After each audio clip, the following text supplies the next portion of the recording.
After we talked a little bit ago about you and libraries and books, I wanted to make sure to tell you about a new project, too, that I bet you've heard about, for the California State Library program of buying bookmobiles to go up into the Big Sandy Rancheria in Cold Springs and Picayune.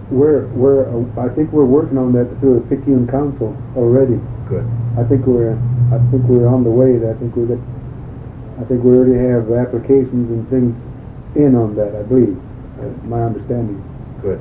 And I'm for it. Yeah.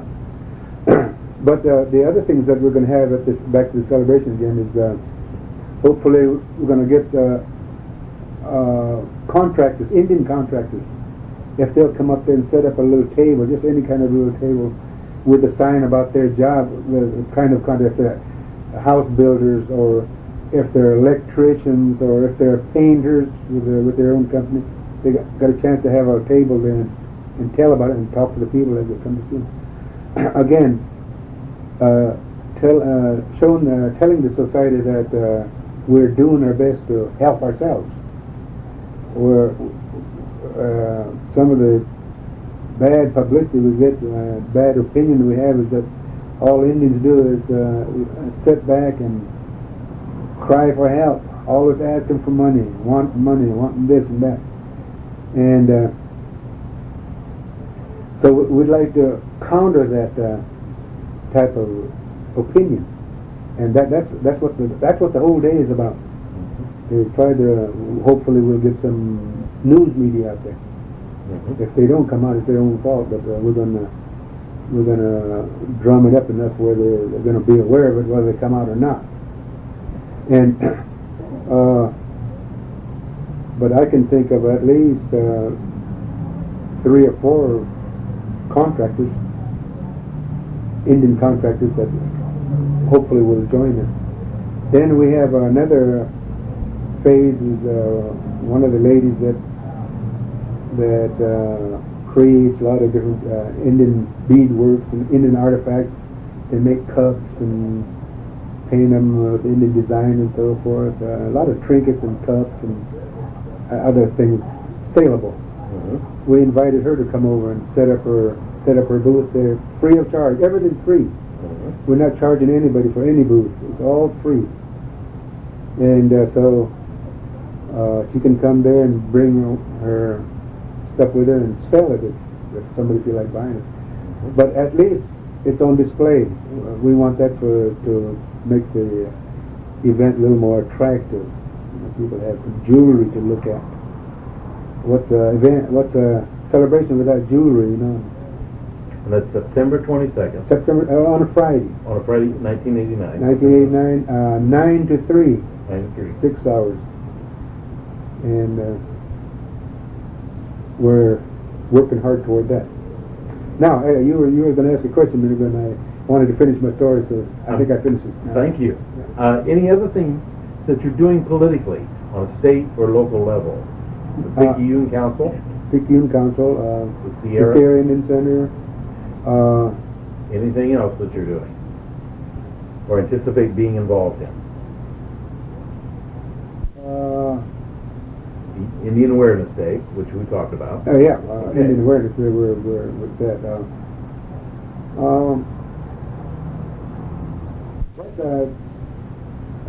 Pretty well it. Other than I intend to work on my book. Yes. You're writing a book? I'm writing a book on the Chukchansi history, and I think I'm going to put in more effort, concentrate on it a little more heavier, and hopefully get it whipped out in a year or two. In a year or two? Yeah. Okay. Yeah, because I don't know how long we've talked here, but we've only skimmed the surface, really, because as I write it down, I can think up a lot more things as I'm going along when I'm writing. Where it's pretty hard for me sometimes to talk and keep my train of thought going clearly. I can leave out so many things I think about afterwards. I could have said this or I could have said that. But I think that brings it up to the present day. Other than I'm a semi-retired barber. I'm semi-retired. Means that I work 3 days a week, Thursday, Friday, Saturday. I'm 66 years old, and that qualifies me as a retiree. You're married. Your wife's name? Is Leota. Leota. Leota. She's my second marriage. My first marriage ended in my wife dying in 1965. She passed away. Oh, wait a minute. 56. 56. Reverse those numbers. 56. What was her name? Rosie. Rosie. She was a Mono from Norfolk. Her name was Rosie McDonald. Rosie McDonald. And we had 7 children between her and I. What are their names? We have Evelyn, as oldest. Evelyn Castro now. Loretta second. Loretta Armenta. Walina Jeff. She lives in Lemoore. Laura Jones. Gina Gonzalez. Belinda Jones. And Henry Jones Jr. And does Henry live in this area? He lives in this area, yeah. He's been involved quite a bit in the recreation type of. Runs baseball tournaments. We have some pretty good tournament here in Fresno every year. Indian tournament, or Indian from Indian communities. Then between Leo and I, we have one son, Rocky Jones. Yeah, he's alarm specialist, burglar alarms and things. He services them and he puts them in, and he's getting his contractor license. In fact, he just sent for it. He's going to be a contractor in a short while, hopefully. So I think that just about covers my. Have any grandchildren? Oh yes, I got many grandchildren, more than I can count. Last count we were up around about. Between the two of us, we were up around about 23 or 24, 25 grandkids. Yeah, we got a lot of grandkids. And we even got a handful of great-grandkids. You do? Yeah. How many great-grandchildren? 2, 3, 4, 5. I think about 5. 5. So, of course, our psychology up through the 50s and 60s, the 40s, 50s and 60s, that our population had been decimated so badly prior to the turn of the century with the army, with the diseases that were brought in, and population was reduced from, like I told you earlier, almost 1,200,000 from Stockton to Tehachapi was reduced to the population of the whole state of California was reduced to 16,000 by 1920.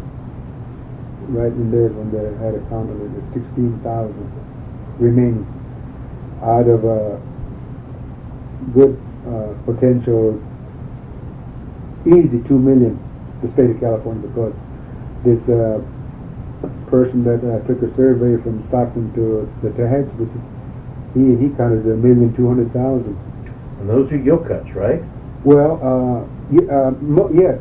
Mostly Yokuts. Mostly Yokuts. Yeah, Okay. maybe some Miwoks might have. See, Miwoks are different tribal group than the Yokut. They're a different nation. Yokut and those were Yokuts, all up from here down through Porterville, Lemoore, and all the way to the Tehachapis.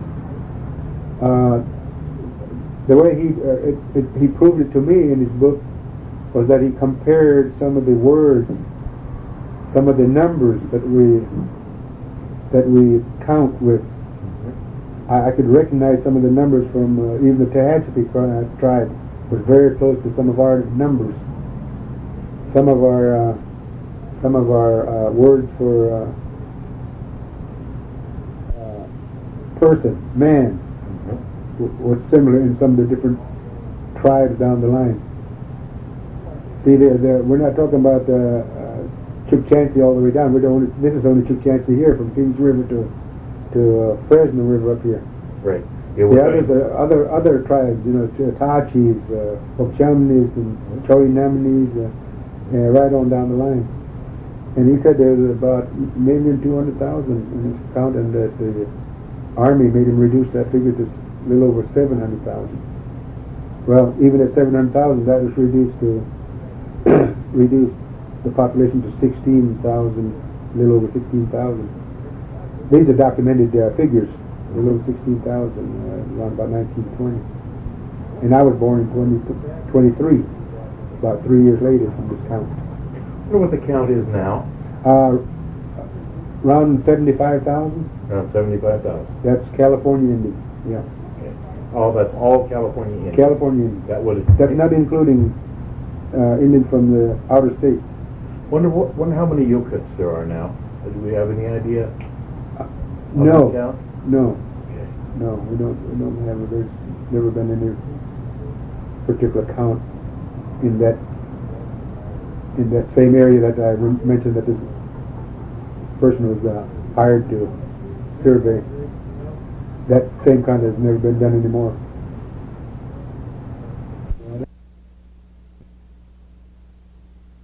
I don't know, but we are up to 75,000 the whole state, and so far in our enrollment we have right close to 100 now.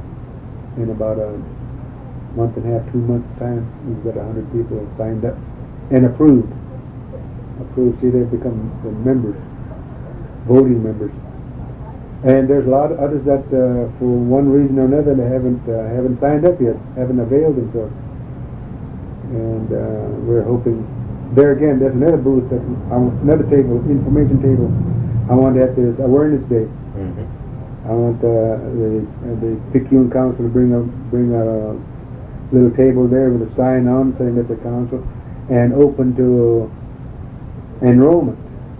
Somebody come there and say, I'm a Chukchansi, I'd like help me fill out. They bring forms with them and help me fill out the form, and they're in right there.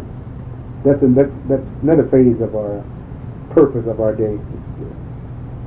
To avail the Indians of Chukchansis of a chance to enroll. There again, that just helps make it more interesting. We just want a variety of things. Be a good day. I hope so. If we can run smoothly, if we can get our group to work in decent coordination, it could turn out very good. I guess you might say I've been blessed with I can visualize things so clearly. If I can get it running the way I like it, most generally it turns out pretty good. It's the same thing with that picnic at Northford. Everything we did up there, everything that we did is run through my mind, and I put it down on paper and go according to what I thought ahead of time. You're getting close to one of the last two questions that I wanted to ask you, Mr. Jones. Okay. And you said it just a moment there ago. You spoke of yourself as a man of vision. If you were to look back over your past, and you told me before we started taping that you did not have an Indian name, right? Correct. You're about to give I'd like you to think for a moment about naming yourself as an Indian person. And I know we may not know the dialect, the word that we need for it. But if you were to look back over your life as a Chukchansi and your visions, what you believe in and you love, would there be one word or two words that would describe you and your life that you've lived? Mm. What's important in your heart? How would you name yourself?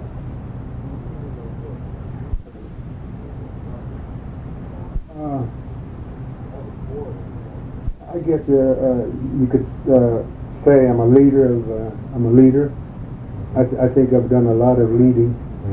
I've stood up for a lot of things that if I didn't agree with it in a leadership role that other Indians wouldn't do or didn't know. For example, I told you earlier about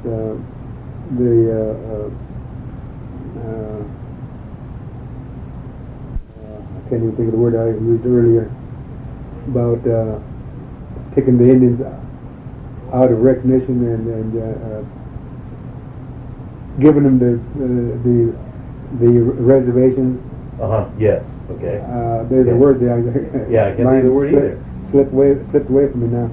But anyhow, a lot of them didn't really know about that. They hadn't read enough about it and didn't understand it, and so they blindly accepted it. Well, I feel that maybe I had a better vision, and I could see the pitfalls in what they were telling them, what they were promising them. For example, they promised them that they would. One of the things, only about one real good.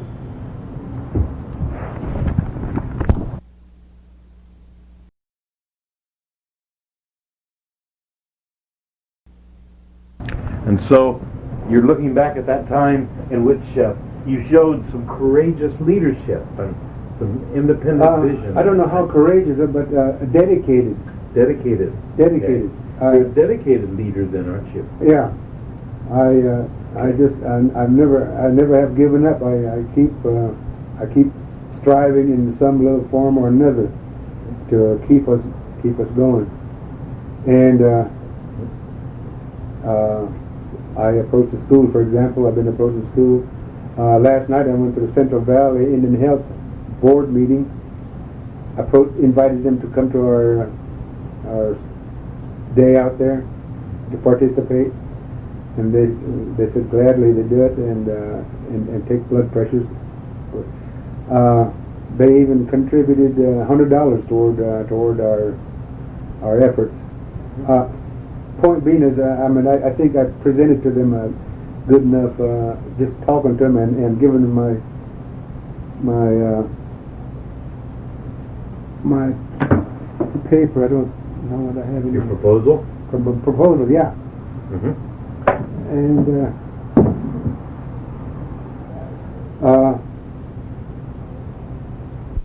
to the extent that I didn't ask for any. I didn't mention any figure. I just said whatever you can spare monetarily would be greatly appreciated, because everything we're doing out there is free, and we need to build about a half a dozen booths, and we need a little expense money if that's possible.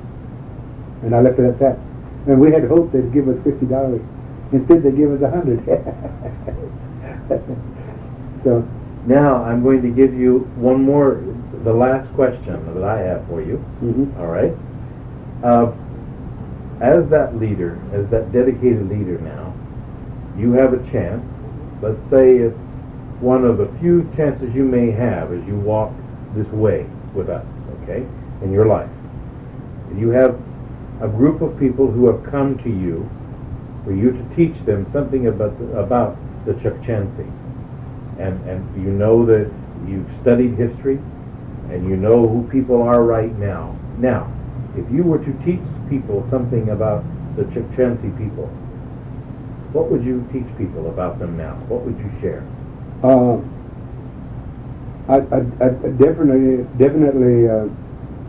teach them a value of being Indian,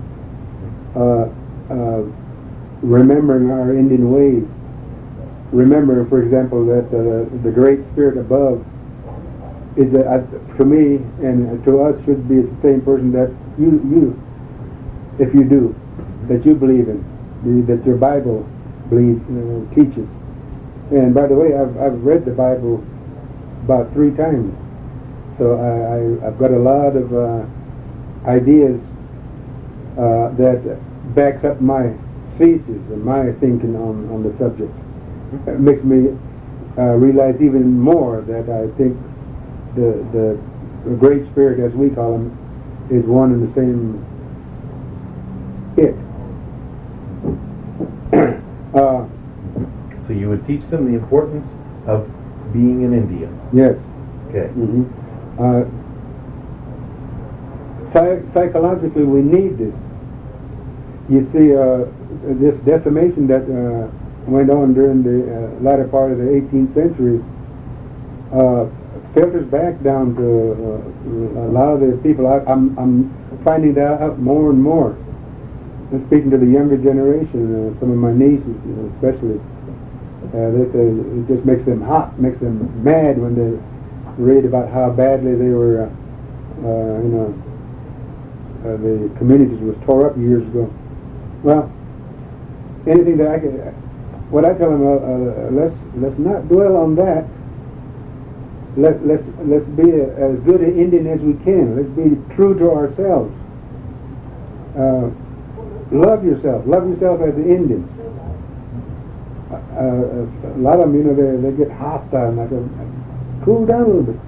That doesn't get you anywhere at all, getting hostile. Think things out. Be true to yourself. Like yourself. Understand some of our cultural past. Don't be afraid to go up here in the mountains like our people did. Go up there, find your peak, and pray to the being. That's good for the psychology. That's good for the mind. Opens up. You got a good clear sky up there, and a lot purer air than down here. Go up there and reminisce, and not reminisce, but you might think of the word I'm trying to use. To be by yourself and think and. Okay. All right. Meditate. Meditate. There's the word I use. Meditate. Yes. Get up there and meditate. It's a therapeutic, very good. I do it. I do it all the time. I do it here. I meditate. You can call it praying. You can call it meditating. You can call it whatever you want to. But I feel good about it. It does me a world of it. And these are the few things that I would tell them. Be proud that you're Indian. Be proud that your heritage, even if it's on just one side, comes from India. Don't lose that a little bit. Hang on to it. Psychologically, it's rewarding. We're the only people that don't have to say my ancestors came from France, my ancestors came from England, my ancestors, other than our other mixed part side. But I'm talking about the Indian part. Yes. They've always been here. Always been here. Always been here. And that's the main thing I would tell them. Be proud. If you're feeling bad, go meditate someplace. Excellent place up in the mountains. Find you a nice little quiet peak up there. And look over nature's great scenery. I don't know whether I mentioned it, I got a great spiritual feeling from a trip we took up to Mono Hot Springs here about a month ago. Did I mention that earlier? No, you didn't. Oh, we did. About 100 of us went up there. It was organized through the Central Valley Indian Health. Their cultural group there organized this trip and took about 20 cars, and about 100 of us all together, including drivers, went up there. Had a nice pit barbecue beef and all the goodies that went with it.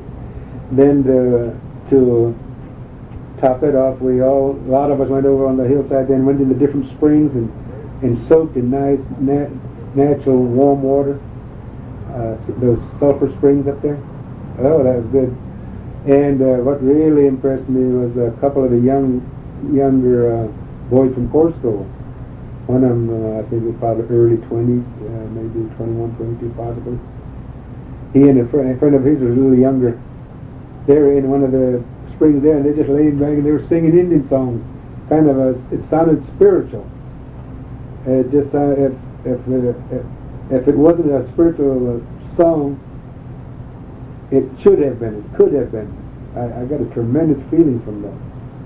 It made me feel good. Mm-hmm. And again, getting back to what I would tell somebody, our younger generation, believe in that. Believe in the Indianship. Believe in the Indian way. Benefit from it. Meditate.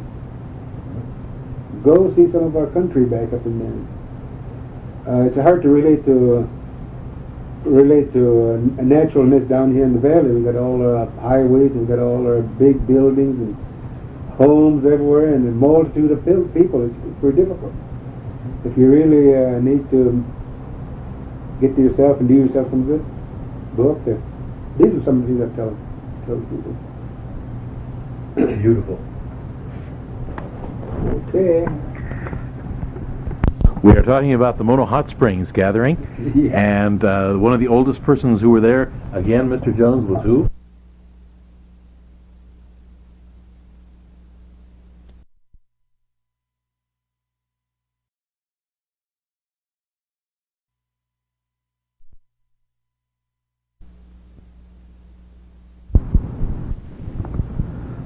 We are continuing with the tape with Mr. Henry Jones. We've been talking about an epidemic of diabetes that's growing in the Native American population.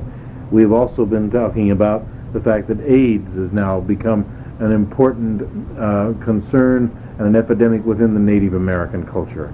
That the health clinic here in the community, Central Valley Indian Health,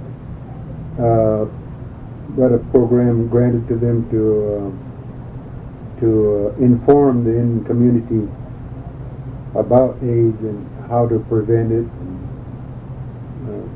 things of that nature.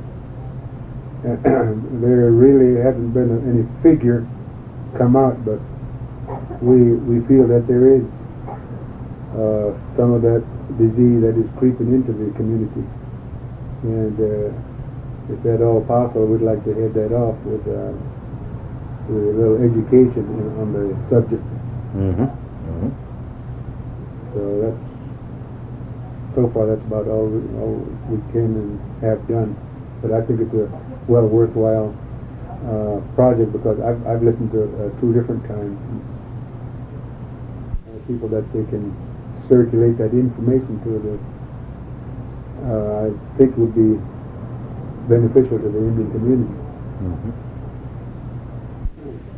Yeah, it's become much like the epidemic and the plague that came through the Native American Indians in the 1833 when the measles and smallpox came over from the coast. I think it's unless we stop it, it could become something like that. Yeah, well, it could be deadly for sure.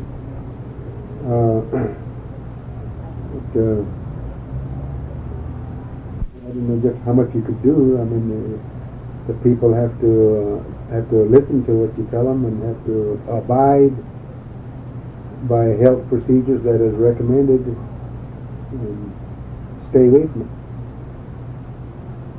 And again, we have Indian people that are scattered and that come home from time to time.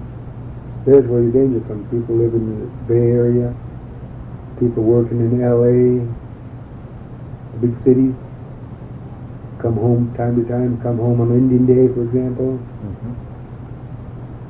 There's a chance to spread something like that during those types of activities. Mm-hmm. And that's some of the concern that we're fearful of, and hopefully we can get the information out to as many of the younger generation at least, and make them be aware and cautious in their activities.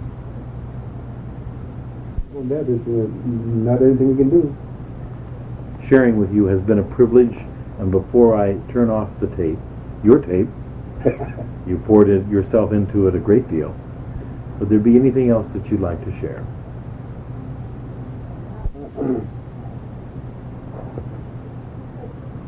There was one subject that I missed completely, and I hated to miss it. It was very important.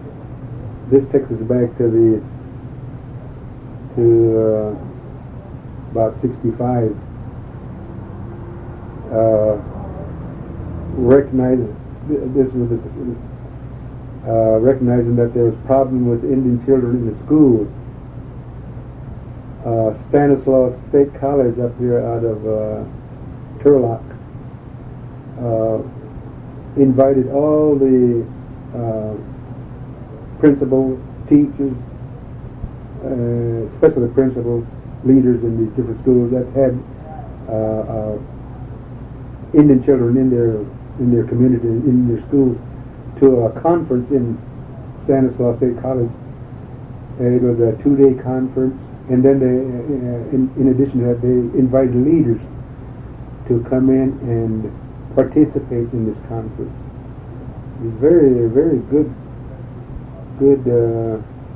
gathering. A lot of good information come out of there. Some good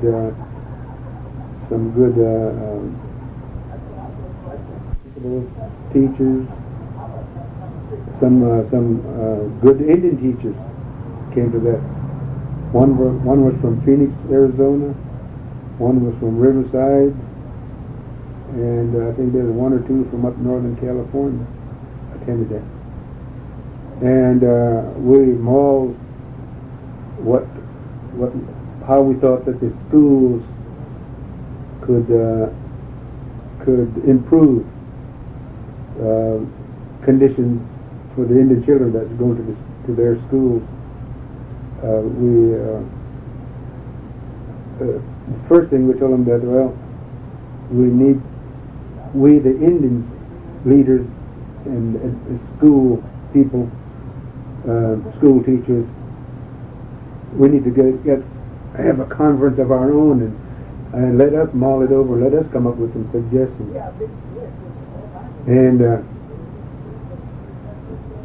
Dr. Jack Ford from Berkeley, with the Far West Laboratory, whatever that is up there with him.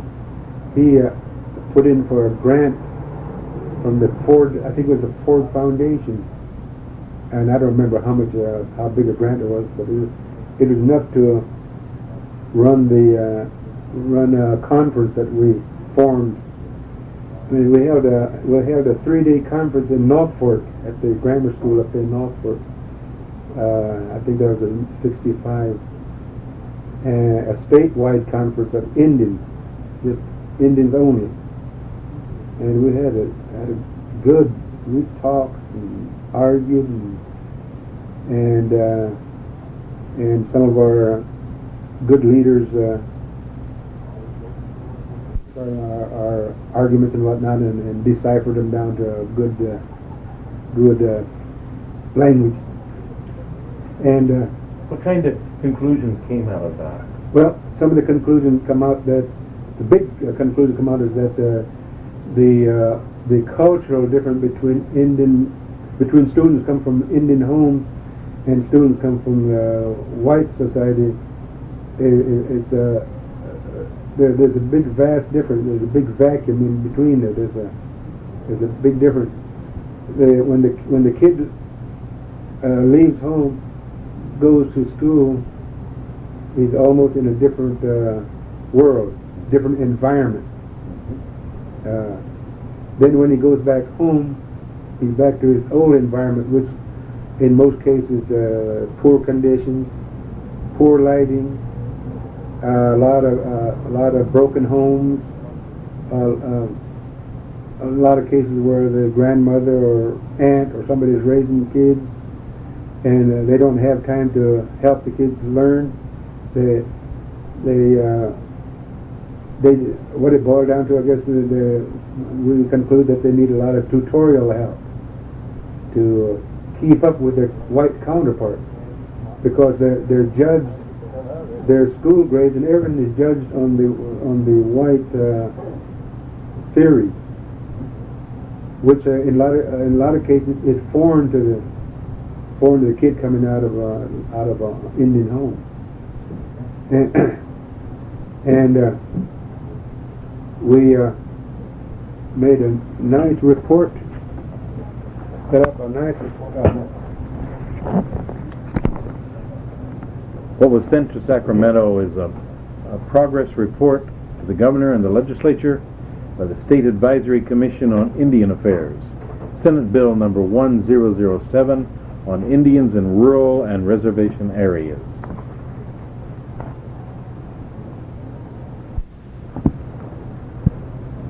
We concluded that California Indian Education Association, CIEA, is really what they call it. They don't have a full name, but that come out of that.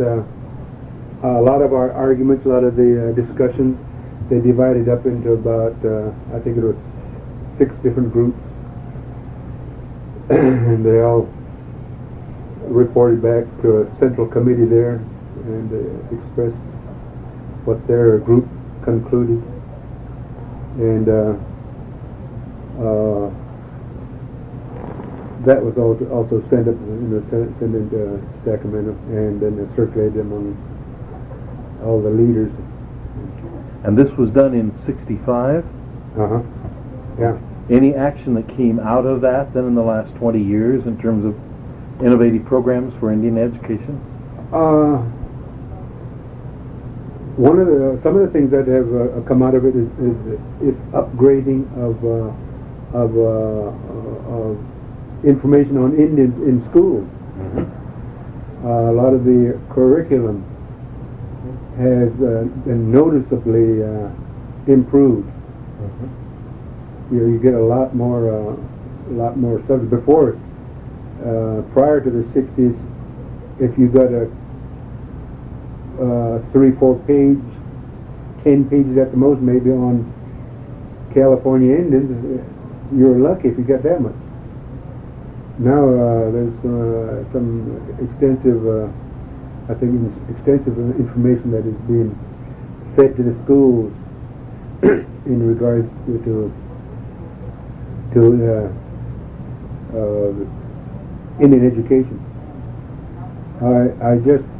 I'm not sure whether there's enough pressure on them to continue. I sometimes suspect that they've backslid. I think some of these schools have forgotten what we had hoped they would do, and what we talked about in Stanislaus State College in the conference there. I think I just have a suspicion that a lot of information that we hashed over and recommendations made, I believe, have dissipated. How are your, now it would be great-grandchildren who are in school now, and nieces, or Mm-hmm. great-nieces, Yeah. how are they doing in school as Indian children? Do you see them going through any difficulty? Not a great deal. No, not too much. I like to take the credit there. I think I've encouraged my kids to help their children as much as possible, help them as much as I've tried to help them. I was able to convince one out of my 8 children to go through college. I have one that went through Fresno State University while I was going there. We had one psychology class together. She graduated. I think it was about a year after I did. I think she graduated in 80 or 81. The reason that she graduated later than I did is because I guess had a special need and needed some extra money, so she went to work, and she got this money coming in, and she hated to quit work. But when she did that, she only lacked 9 units to graduate out of Fresno State University. And I badgered her for about a couple of years to get back in there and get that degree. Then you can go out and work for peanuts if you want to, but I said that'll open up a lot of doors for you. See? And so she did, and her income multiplied about fourfold since then. And but the point being is that I've done that with all of them. I tried to encourage them. Haven't been that successful, but they in turn with their children now they're trying to take up what I was imparting to them. Now they're doing that to their children, which is I think helping to some extent. Yeah. It's been the support, the encouragement of parents and grandparents. You think that yes, it needed to happen? Needs to happen. It needs to happen throughout the Indian community. If we could have more of that, we'd have a lot more success.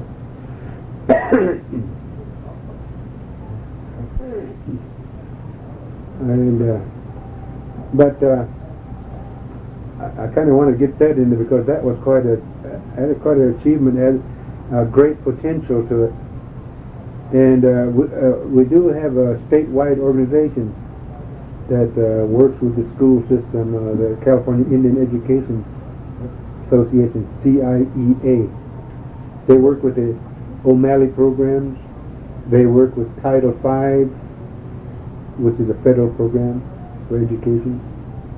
And so they're still working. But like I said that a little bit earlier, that I think maybe some of our school administrators and our teachers have forgotten or become lax. The other thing is that we haven't got enough Indian educators out from our tribes yet. We're getting some, but I think we're a long ways from having a good supply of Indian teachers. If we have Indian teachers, I feel sure that they can recognize some of the handicap and help out some of the special needs that the Indian children do have, especially some from broken homes, some from grandparents that maybe aren't too learned to help their grandchildren out. I think that's about it, just in a nutshell.